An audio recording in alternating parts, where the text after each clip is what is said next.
Hello everyone, and welcome back to our channel. Today, we're diving into a topic that's incredibly important, especially for those navigating a cancer journey or supporting someone who is. We're going to talk about diet, specifically a surprising connection between a common food and the outcomes for colon cancer patients. Now, a colon cancer diagnosis is a life-changing event. Suddenly, everything you do, everything you eat, comes under a microscope. You start asking questions. What can I do to support my treatment? What should I eat? What should I avoid? These are vital questions, and the answers can make a real difference. Research in this area is constantly evolving, and a fascinating study from the United States has shed new light on the impact of diet for colon cancer survivors. The study, published in a major medical journal, followed over 1,000 patients with stage 3 colon cancer. These are patients whose cancer had spread to nearby lymph nodes, and they all had undergone surgery and chemotherapy. The researchers tracked their diets and their health outcomes for several years. What they found was a powerful link between carbohydrate quality and survival rates. It wasn't about cutting out carbs completely, but about the type of carbs they were eating. Specifically, they looked at the glycemic index and glycemic load of the foods in the patients' diets. For those who might not be familiar, the glycemic index, or GI, is a scale that ranks carbohydrate-containing foods by how much they raise your blood sugar levels. Foods with a high glycemic index, like white bread, are digested quickly, causing a rapid spike in blood sugar and insulin. In contrast, low GI foods like whole grains are digested more slowly, leading to a gentler rise. The study revealed something startling. Patients who consumed the most high glycemic index carbohydrates had a significantly higher risk of their cancer returning, or, tragically, of passing away. And what was one of the biggest contributors to that high glycemic diet? You might have guessed it: white bread. Yes, that soft, fluffy, everyday staple. For patients with colon cancer, a diet high in foods like white bread was associated with worse outcomes. Now, why would this be the case? The theory centers on insulin. High glycemic foods trigger a large release of insulin.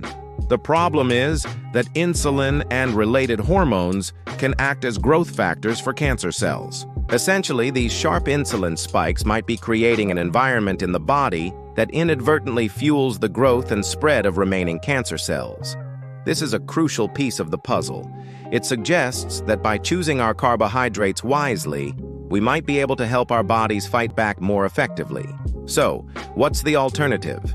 The study points us toward low glycemic index carbohydrates. Think whole grain bread, the kind that's dense and packed with fiber. Think brown rice, quinoa, oats, beans, and lentils. These foods are a different breed. The fiber in them slows down digestion, preventing those dramatic blood sugar and insulin spikes. Instead of a quick sugary rush, you get a steady, sustained release of energy. This not only helps manage insulin levels, but also feeds the good bacteria in your gut, which is another area of intense research in cancer prevention and treatment.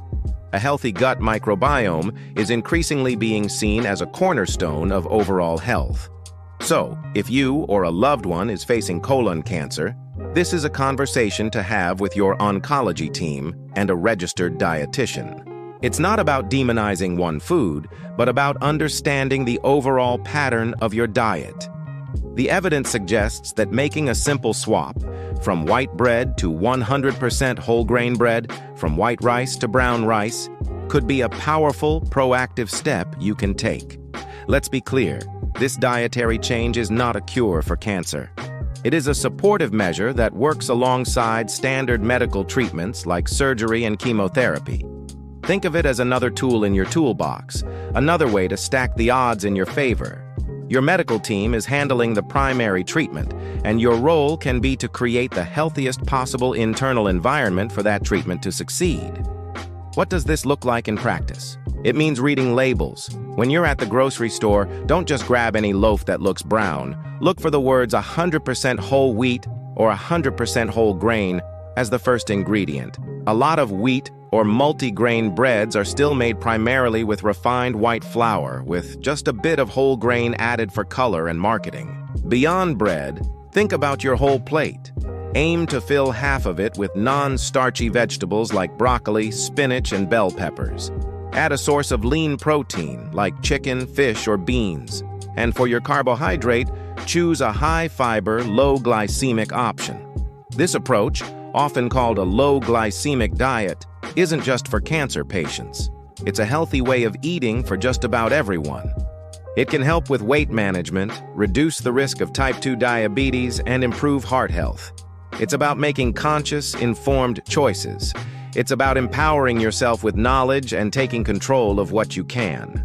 A cancer journey can often feel like you've lost control, but your diet is one area where you can make impactful decisions every single day. Remember, every meal is an opportunity to nourish your body and support your health. Swapping out that slice of white toast for a hearty piece of whole grain bread might seem like a small change, but according to the research, it's a small change that could have a very big impact. We hope this information has been helpful and empowering. If you're going through a health challenge, please remember to always work closely with your healthcare providers. They are your primary resource. This information is meant to supplement, not replace, their expert advice. Thank you so much for watching. If you found this video valuable, please give it a thumbs up and consider subscribing to our channel for more content on health and wellness. We'd love to have you in our community. Stay safe, stay informed, and be well.